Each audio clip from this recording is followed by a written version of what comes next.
In the quiet, sequestered corridors of modern royal administration, a calculated and profoundly strategic maneuver has recently unfolded, orchestrated with the clinical precision that has come to define Princess Anne's decades of public service. Without a preliminary press briefing, without the customary fanfare of public announcements, and entirely bypassing the usual labyrinth of advisory committees, a single stroke of a pen on a private document fundamentally altered the structural control of one of the late Queen Elizabeth's most deeply cherished private estates. This was not merely an administrative transfer of acreage. It was an institutional declaration that reverberated through the upper echelons of the palace within minutes. As details of the signed directive began to circulate among senior courtiers, the immediate fallout was palpable, characterized by frantic telephone inquiries and the sudden, chilling realization by certain established factions that their long-standing proximity to the levers of royal power no longer guaranteed influence over the institution's most sacred legacies. At the center of this seismic shift stands Catherine, Princess of Wales, who has quietly been handed the keys to a sanctuary deeply personal to the British monarchy's history. For years, the informal corridors of power within the royal household operated on a set of predictable assumptions. Various factions and extended circles cultivated influence under the unspoken belief that property management, access to private reserves, and the stewardship of legacy assets would naturally flow toward those most visibly entwined with the day-to-day operations of the current reign. These assumptions were not merely casual thoughts. They were actively nurtured through private discussions, mapped out futures, and arrangements quietly negotiated behind closed doors. The entire ecosystem functioned on the premise that traditional hierarchies would remain absolute, insulating current favorites from the inevitable shifts of generational succession. Princess Anne, however, surveyed this intricate web of self-serving expectations and dismantled it with absolute finality. The property in question carries an emotional and historical weight that transcends ordinary real estate. This was Queen Elizabeth's ultimate refuge. The physical space where the sovereign could divest herself of the heavy burdens of statecraft, shed the relentless scrutiny of the public eye, and exist simply as a private individual. Every architectural detail, from the meticulously cultivated garden pathways to the timber frames of the main residence, bore the personal imprint of the late monarch. It was her sanctuary, protected from the turbulence of the outside world. To allow such a profoundly personal space to be absorbed into the shifting tides of contemporary court politics or commercialized interests would have diluted its fundamental purpose. And understood this danger with razor-sharp clarity. By bypassing the usual consultative protocols and cementing the transfer directly to Catherine, she effectively insulated the estate from the whims of temporary power brokers, anchoring its future to the individual who represents the definitive continuity of the institution. The reaction from those whose expectations were abruptly invalidated was, by all accounts, immediate and volcanic. Within the wider circle surrounding Queen Camilla, the realization that years of cultivating intimate access and strategic positioning had been rendered entirely irrelevant sparked profound shock and disbelief. Accounts filtering out through well-placed royal commentators describe an atmosphere of genuine crisis, where assumptions of enduring authority collided hard against the unyielding wall of Anne's decision. This anger, insiders note, was never truly about the physical land or its material value. Rather, it was about the bitter realization of diminishing relevance. For a faction that had tied its administrative weight to the present moment, watching the future of the monarchy's most intimate possessions locked away in hands that belonged to the next generation was a bitter pill to swallow. The established order had been challenged not by an external critic, but by the most fiercely traditional member of the royal family itself. Anne's rationale, stripped of courtly euphemisms, was rooted in the preservation of institutional integrity. She recognized that as long as the late Queen's personal estate remained tethered to the shifting personal dynamics of the reigning administration, it remained vulnerable to exploitation, incremental commercialization, and dilution of meaning. By transferring formal oversight to Catherine, and ensured that the sanctuary would be guarded by someone whose position is beyond negotiation, someone whose destiny is inextricably bound to the throne itself. This was an act of profound structural defense, executed by a royal who has consistently placed duty far above personal popularity or palace harmony. The decision forced the entire institution to confront an uncomfortable truth. The present moment is temporary, but the future belongs to those charged with carrying the crown forward. As the dust began to settle on the initial shockwaves of the signature, the broader implications of the transfer began to illuminate a much larger transition within the House of Windsor. This was the quiet drawing of a curtain on an era of informal, proximity-based influence, replaced by a rigid, legally reinforced alignment with the future leadership of William and Catherine.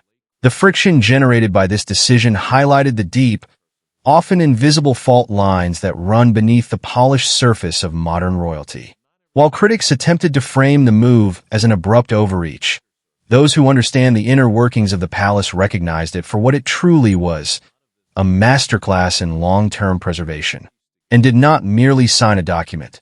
She drew a line in the sand, ensuring that the legacy of Queen Elizabeth would remain pristine, protected, and entirely removed from the reach of those who viewed history merely as a resource to be managed. While the immediate shockwave of Princess Anne's signature reverberated through the high-security corridors of the palace, the secondary tremors were felt most acutely within the interconnected networks surrounding Queen Camilla. To fully comprehend the scale of the backlash that followed, one must understand the delicate architecture of influence that governed the royal household during the transition of reigns. For months, various extended family members, long-serving courtiers, and allied figures had operated under a shared, unwritten consensus. They believed that proximity to the throne conferred a permanent stake in the management of royal assets, historical properties, and private sanctuaries. Plans had been quietly drafted, future utility discussed across dining tables, and informal arrangements struck with the comfortable assumption that traditional power structures would naturally accommodate their ambitions. When Princess Anne bypassed this entire shadow ecosystem with a single stroke of her signet ring, the sense of betrayal was not merely professional. It was deeply personal, signaling an abrupt end to an era of unchecked access and anticipated privilege. Accounts filtering out from well-connected insiders suggest that the reaction within Camilla's wider circle was nothing short of volcanic. Meetings that were once routine suddenly transformed into tense forums of disbelief, with insiders realizing that their carefully cultivated leverage had evaporated overnight. This was never a dispute driven by the physical acreage or the financial valuation of the estate. Rather, it was a visceral reaction to diminishing relevance. The realization that their influence was strictly bound to the present moment. While the future of the monarchy's most intimate legacy was being deliberately locked away in hands that belonged to the next generation, created an atmosphere of genuine crisis. Antique porcelain was shattered, quiet corridors echoed with sharp disputes, and the sudden impotence of court favorites became painfully clear. They had spent years playing a complex game of palace politics, only to discover that Princess Anne had quietly rewritten the rules of the board entirely, rendering their strategies obsolete before they could even be deployed. Yet, the true brilliance of Anne's maneuver lay not just in the speed of the execution, but in the defensive fortification she built around Catherine. By legally binding the estate to the future queen, and ensured that commercial interests and opportunistic court factions would never be able to carve up or leverage the late queen's personal sanctuary. According to emerging reports from legal archives, this was not a spur-of-the-moment decision born out of sudden irritation, and had spent considerable time monitoring a growing network of outside commercial entities attempting to edge closer to the estate's boundaries, viewing the sacred property merely as an asset to be developed or monetized. Recognizing that shifting political currents under a new reign could leave the sanctuary vulnerable to exploitation, and acted as an institutional shield. She took the entirety of the political backlash upon herself so that William and Catherine could step into their future unburdened by the compromises of past administrations, prioritizing the eternal preservation of the monarchy's soul over temporary peace in the hallways.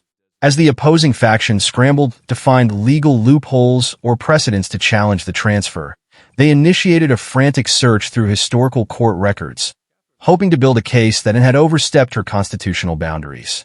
What they discovered instead, hidden deep within the bureaucratic archives, completely neutralized their entire argument. Tucked away at the bottom of an obscure file box was a small red leather envelope, sealed securely with royal wax and bearing a date from years prior. Inside rested a codicil, a formal, legally binding addendum written entirely in Queen Elizabeth's own hand. The late sovereign had anticipated precisely this kind of power struggle, meticulously outlining her explicit wish that the private sanctuary be shielded forever from the reach of extended family members or temporary court factions. Catherine was not merely Anne's preferred custodian. She was Queen Elizabeth's designated guardian, chosen, documented, and sealed long before the current conflicts ever arose. The discovery of this hidden document turned the entire conflict on its head, instantly silencing the protests of the opposing faction. One cannot successfully argue that a decision violates the late monarch's wishes when the monarch's own handwriting explicitly mandates that exact outcome. Every accusation of a rogue power play, every media leak questioning Catherine's readiness, and every protest raised against the transfer crashed helplessly against the immovable wall of Queen Elizabeth's final directive. The legal framework constructed by and backed by the late Queen was entirely ironclad, leaving the disgruntled factions with no legal recourse, no moral high ground, and no further room for argument. They were forced to confront the humbling reality that they were not merely fighting Princess Anne's political will, but were standing in direct defiance of the woman who had built the modern monarchy itself. In the wake of this archive revelation, a profound and heavy silence descended upon the palace offices that had previously buzzed with resistance. The realization that the power struggle was over before it truly began set in with sobering finality. For Catherine, the weight of this responsibility settled in quietly, far away from the cameras and public fanfare. Walking the solitary, tree-lined pathways where Queen Elizabeth once sought peace and refuge, the new custodian of the estate did not celebrate a victory. Instead, she engaged in the solemn review of conservation reports and historical preservation strategies. Prince William, standing firmly beside her, made it unmistakably clear to any remaining skeptics that any ongoing attempt to undermine Catherine's authority or challenge Anne's execution would face absolute, unyielding resistance.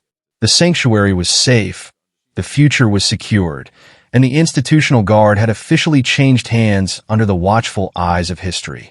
With the legal architecture firmly locked in place and the undeniable proof of Queen Elizabeth's final directives silencing every whisper of dissent, the broader implications of this historic transfer began to settle over the entire monarchy.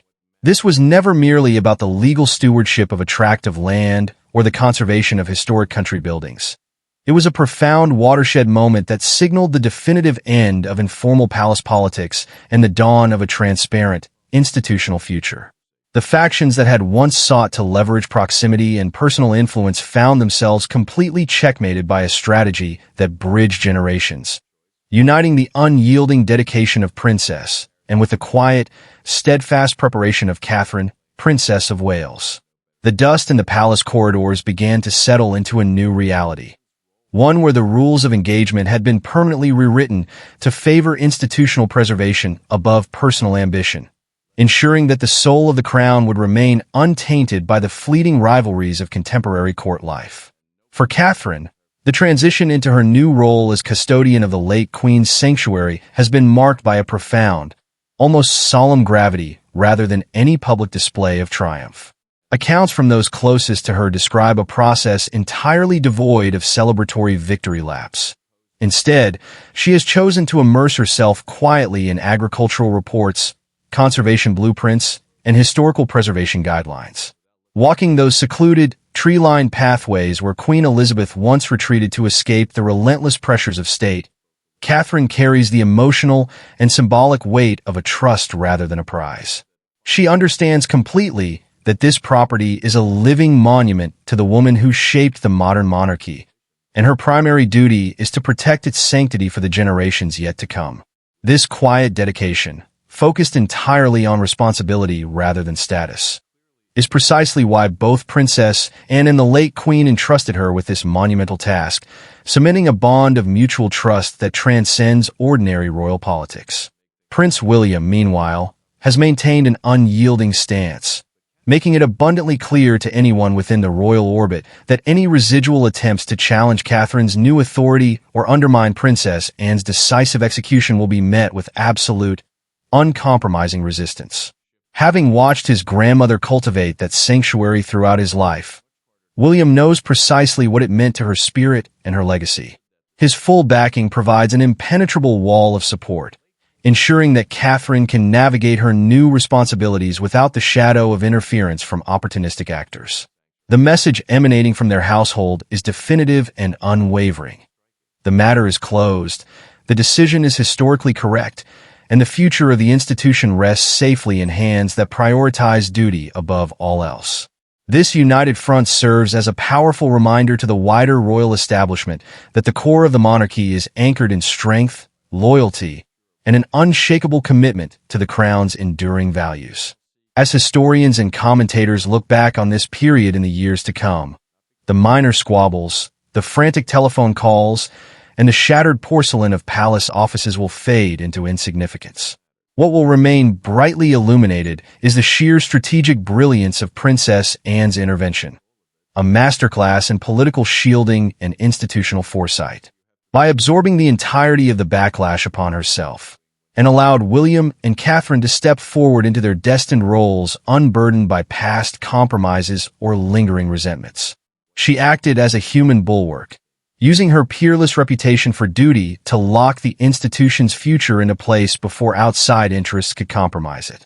It was an act of profound sacrifice, executed without a single public press release or desire for personal acclaim, proving once again that true loyalty often looks like standing alone in the line of fire so that others may lead without hindrance. Ultimately, this monumental shift reveals the stark and enduring difference between fleeting influence and permanent authority. The network surrounding Queen Camilla possessed access, proximity, and the ability to whisper in the right ears. But influence is inherently fragile and easily displaced by the tides of time. Catherine, on the other hand, now wields true authority, legally bound, historically validated, and explicitly endorsed by the monarch who planned for this exact moment from beyond the grave. The red leather envelope found in the archives was not merely a legal safeguard. It was a message from the past, proving that foresight and dedication will always outlast ambition and maneuvering. As Catherine continues to walk those quiet, historic paths, preserving the peace that Queen Elizabeth cherished above all, the monarchy steps firmly into its next chapter, secure in the knowledge that its foundations are guarded by those who understand that duty is not a privilege to be used, but a sacred trust to be carried forward into eternity.